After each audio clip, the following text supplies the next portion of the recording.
नमस्कार, मी अलका किरपाडे. आजचा अध्याय 16वा. श्री गणेशाय नमः, श्री महाकालाय नमः.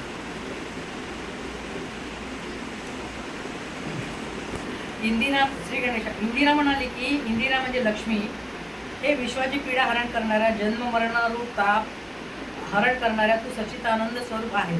तरी मला लोकांचे कल्याण होईल अशा अर्थाने तुम्हाला प्रश्न विचारते की अधिक मासात स्नान दानादी कर्म तर शुभ आहेतच, त्याहून आणखी काही शुभ कर्म आहेत का? की एखादे कर्म असे आहे की ज्यांनी स्नान दानादी कर्माचे फळे मिळते व शेवटी सायुज्य मुक्ती मिळते? कृपा करून मला सांगावे. लक्ष्मी विचारून राहिली, दिव्याच्या अलावा बी काही अजून आहे का ज्याच्याने अजूनही फळ मिळते? तर श्रीहरी सांगतात, अशा लक्ष्मीचा प्रश्न ऐकून श्री विष्णू म्हणाले की प्रिय, तुम्हाला लोककल्याणासाठी उत्तम प्रश्न केला. सर्व नारी नराचे अतिशय प्रिय असे दानासारखे नियमाचे फळ आहे. यज्ञ केल्याचे फळ प्राप्त होऊ शकते आणि सर्व पापाचे क्षालन होऊ शकते. जे अशक्त आहे त्यांना भक्तारक आहे. विशेषत अधिक मासात ज्यांचे फळ उत्तम मिळते ते सर्व कर्माचे मुख्य राजा आहे. हे रहस्य मी तुला सांगतो, ते आदरयुक्त भावनेने आहे. ज्याला स्नान करणे कठीण आहे, एखादा म्हातारा व्यक्ती आहे त्याला स्नान जमत नाही आहे, जो अशक्त आहे त्याने काय करावे? त्याने फक्त हरिनामाचा जप करावा, तरी त्याला पुण्यफळ मिळते. जो अशक्त आहे, ज्याला स्नान करणे कठीण आहे, त्यांनी हरिनामाचा जप करावा. कोणत्याही प्रकारे करावा, भगवंताचे नामस्मरण कीर्तन करावे, त्यामुळे त्यांचे सर्व कामे परिपूर्ण होतात.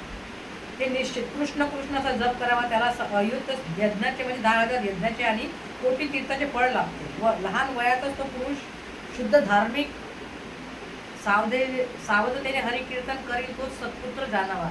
त्या कीर्तनामुळे त्याच्या पितराचे कठीण अशा नरकापासून रक्षण होते. त्यांना वेदाचा उत्तम पुत्र म्हटले आहे. डुकरी 100 पिल्ले होतात, शरीराने धष्टपुष्ट असतात, परंतु ते नरकप्रिय भूमीला भार होतात. जे लोक गोमती नदी स्नान करून कृष्णाचे नामस्मरण करतात त्यांच्या देशात यमदूती प्रवेश करत नाही. आणि जे लोक अधिकारवाणीने भगवद्गीतेचा पाठ करतात ते मुक्त होतातच. नीच योनी जन्मून देखील जे माझी भक्ती करतील ते या त्रिगुणामध्ये पवित्र होतील. नीच शूद्र आहे, कोणी म्हणतात नाही हे नाही करत, ते तसं नाही. जे मनुष्य जन्म सर्वश्रेष्ठ आहे, त्याच्यात जातीचं काही बंधन आहे. मनुष्य द्या सर्वश्रेष्ठ आहे, किती नीच जातीत जन्म घेऊ, पण त्याने माझी भक्ती केली तो सर्वात श्रेष्ठ आहे. त्रिगुणामध्ये पवित्र होतील. किती नीच म्हणजे जन्मून देखील जे माझी भक्ती करतील ते या त्रिगुणात पवित्र होतील, हे लक्षात घे. जे ब्राह्मण कुळात जन्म घेऊनही जे माझी भक्ती करत नाही ते दुष्ट स्वभावाने पूर्ण अत्यंत हीन आणि अपवित्र होते. या कलियुगामध्ये माझे भक्त जिथे वास करतात तो देश कुदेश असला तरीही तो देश पवित्र समजावा. जे हे लक्ष्मी, या कलियुगासाठी चांगले उत्तम युग नाही, कारण की ते नामस्मरणाला महत्व आहे. नामस्मरण युग नाही, जे ते कीर्तन स्मरण सवेग व पद अव्यंग लाभते. जे लोक श्रीराम श्रीकृष्ण या जपाने मोठे मोठे पाप म्हणजे स्त्री हत्या, राजघातक, विश्वासघात, सर्वस्व हरण करणारे, बालघात करणारे, गावाला जाणारे, भ्रूणत्व म्हणजे बच्चा लेकरं नाही पाडतात ते भ्रूणहत्व, मातृगामी, मद्य पिणारे, सर्वांची निंदा करणारे, गोहत्या करणारे, माता पिताची हत्या करणारे, कृतज्ञ गुरुस्त्री गमन करणारे आणि इतर अनेक महापापी पाप करणारे सर्व कलियुगात आहे. ते सर्व नामस्मरण करून मुक्त पावतात.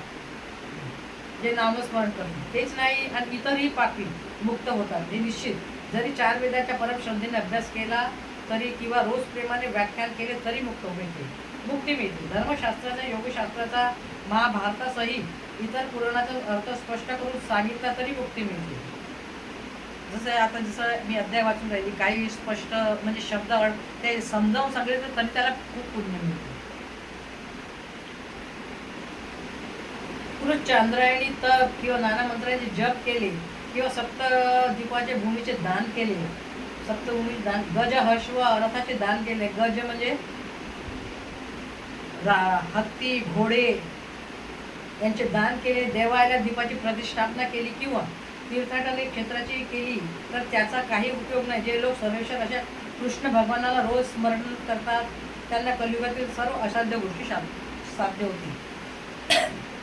इतक्या प्रकारचे दान न करता जो देवाचे स्मरण करत राहतो त्यांना या सर्व गोष्टी आपोआप मिळतात. श्री गणेश, हे कलियुग अत्यंत घोर आहे, अत्यंत दोषाचे माहेरघर आहे. परंतु यात एक मोठा गुण, या युगात कोणतेही कर्म केले नाही तरी चालेल. जर फक्त भगवंताचे कीर्तन केले तरी मनुष्य बंधनातून मुक्त होतो आणि मोक्ष संन्यास प्राप्त होऊ शकतो. म्हणून जे गुणवान श्रेष्ठ आर्य लोक आहेत ते कलीची प्रशंसा करतात, कारण हे सर्व स्वार्थ प्राप्त हरिकीर्तनानेच होते. म्हणून हे लक्ष्मी तुला काय सांगू, हेच मी वारंवार सांगत आहे. कलियुगात राहणाऱ्या ज्यांचे जीवनासाठी हरिनाम एकच जगण्याचे मुख्य साधन आहे, म्हणून हरिनाम जपावे. इतर कर्म कोणतीच नाही आणि उत्तम गती प्राप्त होणे कठीण. या कलियुगात विशिष्ट करून अधिक मासात जर हरिनाम श्रीकृष्णातील नामाचे स्मरण करून स्वतः करेल किंवा जे दुसऱ्यांना स्मरण करण्यास प्रोत्साहित करतील, त्यांच्याकडून हरिभक्ती करून घेतील, ते या मनुष्य प्राण्यात कृतकृत आणि सौभाग्यवंत होतील आणि त्यांना या घोर अशा कलियुगात देखील काहीच बाधा व काहीच त्रास होणार नाही. हे इंद्रिय शिव किंवा कृष्ण, हे दोघे एकच आहे. दोघांपैकी कोणाचे एकाचे स्मरण केले तरी फळ मिळणारच आहे. हे दोघांपासून मिळेल ते म्हणजे सारखेच. म्हणून कृष्ण कृष्ण किंवा शिव इत्यादी नाम संकीर्तनातून सर्व पापाला नाश होतो. जरी अनेक पुण्यकर्म असली तरी या कलियुगात संपूर्ण कर्माचे फळ देणारे असे भगवत कीर्तन आहे. सर्व पाप हरण्याविषयी हरिनामाची जेवढी शक्ती आहे तेवढी शक्ती पाप करणाऱ्या ठिकाणी नाही. तो पापी असमर्थ आहे. सर्व शास्त्राचा वारंवार विचार केल्यानंतर असा निष्कर्ष निघाला आहे की नारायणानेच नित्य नियमाने स्मरण करीत जावे. माणसाचे दुष्ट चित्त जे आहे ते हरीच्या स्मरणाने नाश पावते. ज्याप्रमाणे अग्नीच्या स्पर्शाने सर्व जळून खाक होते, तसे हरिनाम स्मरणाने सर्व पापाचा नाश होतो. नारायणाचे एकदा नाव घेतले म्हणजे त्याचे सर्व तीर्थेमध्ये 100 वेळा स्नान केल्याचे पुण्य लागते.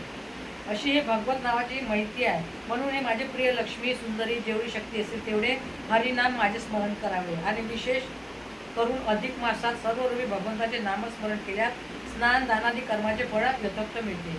त्याला धर्म काम अर्थ मुक्ती प्राप्त होते. अशा सर्वरूपी भगवंताचे मानवाने रोज स्मरण करावे आणि त्यांनी अधिक मासात एकदा हरिनामाचा उच्चार केला तरी त्यास लवकरच मोक्षात जाव्यास मिळते. असा हरिनामाचा महिमा मोठा आहे, जो लक्ष्मीला श्री विष्णूने सांगितला. तेव्हा ती लक्ष्मी म्हणाली की देवा दयासागरा श्री केशवा, तुम्ही मला नाम महिमा सांगितला, परंतु आणखी काय असेल ते सांगा, जे केल्याने अधिक मासात काहीतरी केलं हरके होईल. तेव्हा विष्णू म्हणाले की हे क्षीराब्दनंदिनी समुद्र कन्या, तू नेहमीच आनंददायिनी आहेस आणि सर्वांवर अनुग्रह करणारी आहेस. तू सर्वाकडे दयादर दृष्टीने पाहणारी आहेस. म्हणून मी तुला सांगतो की जे तपामध्ये निर्मळ आहे, जे नाशरहित आहे, असे तप ज्यांच्या आचरणाने व सर्व नर पापापासून तात्काळ मुक्त पावते आणि सर्वांचा पापाचा समूळ नाश होईल, धर्माचा फळ त्याला संपूर्ण मिळेल, ते अवयव प्रदाचा प्राप्त करतील, ते मी तुला लोकांच्या कल्याणासाठी सांगतो आहे. या ब्रह्मांडात अन्न श्रेष्ठ आहे, कारण ज्यामुळे सर्व प्राणी मात्राचे प्राण वाचतात. ते प्राण टिकवण्यासाठी आधारभूत आहे. अन्नामुळे मनुष्य टिकून राहतो. अन्नामुळे वीर्यबळ येते. सर्व देवतामय सोजवळ असं अन्न असून ते नेहमी सर्व काळ निर्मळ असते. ते अन्नदान दिले तर त्याने जगात काय नाही केले. अन्नदान हे नेहमी करावे. सगळ्यात मोठे दान अन्नदान. सर्व काळ अन्नदान नेहमी निर्मळ असते. ज्याने अन्नदान दिले तर त्याने जगात काय नाही केले, त्यांना सर्वच केले असे होते. जप तप योग अनुष्ठान यापासून मिळणारे सर्व पुण्यबळ त्याला प्राप्त होतील. ज्या व्यक्ती गुणित दरिद्र किंवा शुद्धेने व्याकुळ झालेल्या आहे अशा कोणालाही जर अन्न दिले तर त्यांनी आत्मसुखाच्या भोगासाठी सिद्धता करून ठेवली आहे आणि त्यांनी सर्व कर्म केलीत म्हणून समजा. परंतु जे निष्काम वृत्तीने करावयास हवे जर असे केले तर संसारातील सर्व दुःखाचा त्याग करून मोक्षपदाची प्राप्ती करून घेतली असे समजा. किंवा एखाद्याने सकामेचे अन्नदान केले तरी त्याला लाभ मिळेलच, अशा अन्नदानाचा महिमा आहे. आणि जर त्यांनी अधिक मला संपूर्ण उपवास व्रत केले तर 1 वेळा जेवण केले किंवा 6 रात्री 3 रात्री असं महिन्याचं असं नाही आहे, 1 वेळा 8 दिवस 6 रात्री 3 रात्री किंवा 3 रात्री आखले 3 तरी उपवास करायला पाहिजे अधिक मास. 1 वेळा जेवण किंवा 6 रात्री 3 रात्री किंवा धारणा पाळणं, 1 दिवस जेवण 1 दिवस उपवास, एवढे जरी जमले नाही तर 1 दिवस तरी उपवास, ते बी नाही जमत तर एवढं तरी करा. नाही तर 1 दिवस तरी उपवास केला तरी त्यामुळे त्यांच्या आंतरिक शक्तीची वृद्धी होते.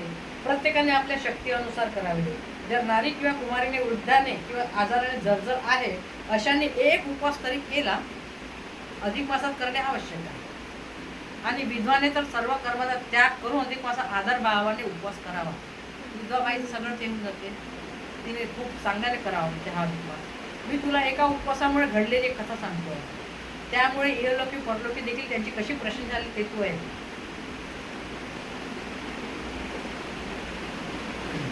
पूर्वी नर्मदा नदीच्या तीरावर महिष्मती नावाची एक नगरी होती. त्या ठिकाणी तापसी नावाची एक सुंदर ब्राह्मण स्त्री राहत होती. ती तपस्याने परायण होती. तिचे आचरण योग्य होते आणि ते अधिक मासात नेहमी उपवास करीत असे. तिच्या घरी एक शूद्र नारी काम करणारी तिची सखी होती. ती कुष्ठ शरीरी होती. शेवटी मरायला टेकली. तिच्या जवळ आली आणि ती त्या तापसी ब्राह्मण स्त्रीला म्हणाली की माझे प्रिय सखे, माझा मृत्यू का जवळ आला आहे, परंतु मी आजपर्यंत कोणतेच कर्म केल्याचे मला आठवत नाही. म्हणून मला असं वाटते की मला यापुढे दुःखेच भोगावे लागणार आहे. म्हणून तू मला तुझ्या पुण्यामधून थोडेसे पुण्य दे. ती नर्मदा महिष्मती ती ब्राह्मण स्त्री सेवा करणारी तिची जी होती सखी, तर ती बिचारी सुरुवातीपासून कामच करायची, पण ही हिला बघायची ही तप करते आहे, उपवास करते आहे. तर म्हणून तिचा अंतकाळ जवळ आला. तर ती म्हणे मला यातून तुझी मी सेवा केली जन्मभर, मला त्याचं काहीतरी फळ मिळालं पाहिजे. माझ्या हातून तर काही सेवा घडली नाही, जमणार, पण तू मला तुझ्या पुण्यातून थोडं पुण्य दे. त्यामुळे मला वाटते की मी सुखी होईल. माझा मृत्यू आता जवळ आला आहे, म्हणून मी आजपर्यंत काही पुण्यकर्म केल्याचे मला आठवत नाही. म्हणून मला असं वाटतं की मला यापुढे दुःखच भोगावे लागणार, म्हणून तू तुझ्या पुण्यातून मला थोडे पुण्य दे. त्यामुळे ते मी सुखी होईल, उत्तम सुख भोगून भावसागर पार करून जाईल. कारण तू अत्यंत जवळ ब्राह्मण स्त्री आहे, म्हणून मी तुला विनंती केली आहे. आजपर्यंत तू माझी मैत्रीण होतीस, तुझ्याबरोबर मैत्री केल्याचे समाधान लावे. तुझ्याशिवाय मला जगात तारणारे कोण आहे बरे. असे करुण रसाने जेव्हा ती बोलली तेव्हा ब्राह्मण स्त्रीला देखील तिची करुणा आली, दया आली. तिने पूर्वी अधिक मासात जे उपवास व्रत केले होते त्यातून एका उपवास व्रताचे फळ तिला दिले. तिला संकल्प केला आणि तिच्या हातात पाणी सोडले. अधिक मासातले पुण्य एका उपवासाचे. त्याबरोबर तिच्यासाठी अनुपम असे विमान खाली आहे स्वर्गातून. त्या विमानाचे प्रकाश सूर्यामुळे दैदिप्यमान असा होता.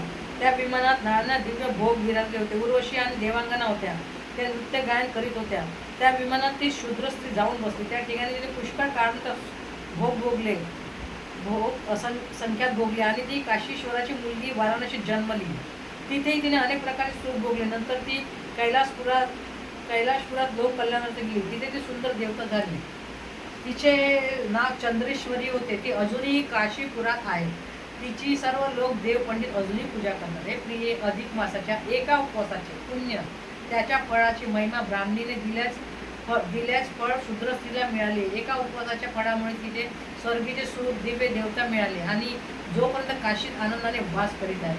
असा अधिक मासाचा उपोषणाचा महिमा आहे. जरी शूद्राने व्रतवैकल्य विधीपूर्वक केले तर ते देखील उत्तम गती प्राप्त करू शकतील. जशी ती दाशी पार्वतीसारखी झाली तसा शूद्र देखील शंकरासारखा होईल. याप्रमाणे लक्ष्मी मनुष्याने एक वेळ तरी उपवास करावा. पुन्हा लक्ष्मीने प्रश्न केला. अधिक मास इथे अधिक मास 16वा अध्याय 6.